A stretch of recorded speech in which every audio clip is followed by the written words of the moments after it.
My son asked me a question. He said, Dad, he said, whenever someone gets knocked out, he said, do they know that they're knocked out?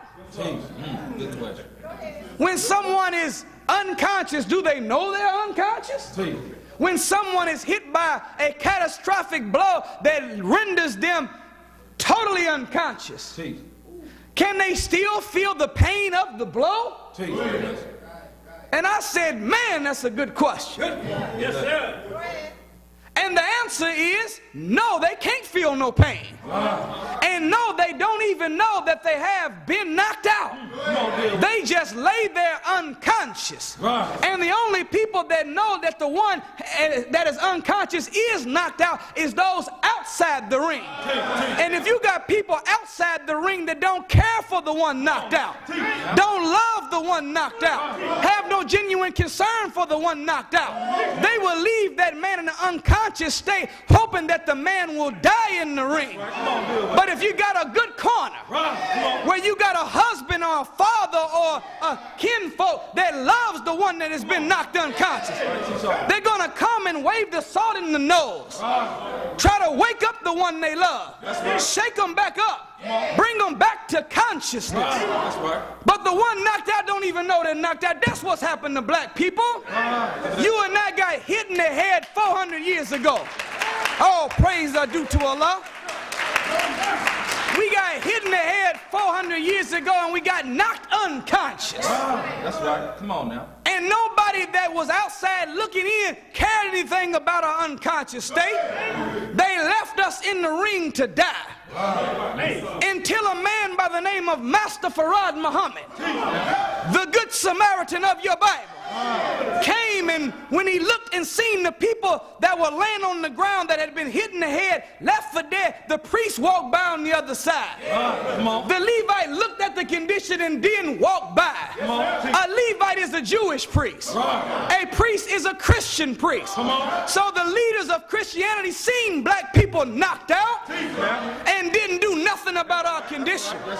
The Jews seen us in our condition and did nothing about it. It wasn't until a man came from the east unto the west and became a good Samaritan that poured oil into the head, began to heal the wounds of the one that had been hit in the head and robbed and left for dead, and carried him to an innkeeper to take care of him until he returned. That innkeeper was the most honorable Elijah Muhammad. All praise is due to Allah. And that innkeeper today is the Honorable Minister Louis Farrakhan. Come on, teacher. We've been knocked out. Yes, sir. Yes, sir. A jab, weapons of mass destruction. A jab, terrorism. Yes, sir. And while we are paying attention to the jab, he's landed a right cross. Come on now. And knocked us out, but we are so unconscious we don't even feel the pain of the blow. We in fact don't even know we have been hit. When a person is brought back to consciousness, look at what they ask to determine whether or not you are really awake or not. Think about it for a second. They asked the one in the ring that's knocked unconscious, excuse me, can you tell me what your name is? Huh? Do you know the time and the date? Do you know where you're at? Come on now. Hell, and if the man that came from Africa's name was Kunta Kinte, but he got hit in the head and knocked out in America, and the doctor or the medic comes to check out whether or not the one that appears to be conscious is really conscious, and the man's ask him his name and he says, my name is Toby. Look at that. Come on now. Then the medic knows that the man ain't all the way awake yet. If the man asks him, do you know where you're at? Do you know what time it is? And the man can't tell you where he's at or what time it is, then that man is considered and rendered to still be unconscious. Therefore, the medic will call for the stretcher. They will brace the neck, rush him to the hospital, put him on an IV to get the vitamins and the nutrients that it needs to get his life back, to regain not just consciousness but know its name and know its time and day and know a place where it's at. What has happened to the black man and woman? We've been knocked unconscious in a boxing ring called America, and a medic by the name of Farrakhan has come to us what's your name?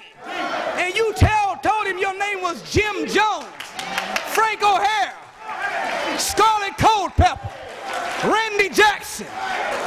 Huh? Knowing that your name used to be Kareem, knowing that you used to be Brother Muhammad, knowing that you used to be Sister Abdullah.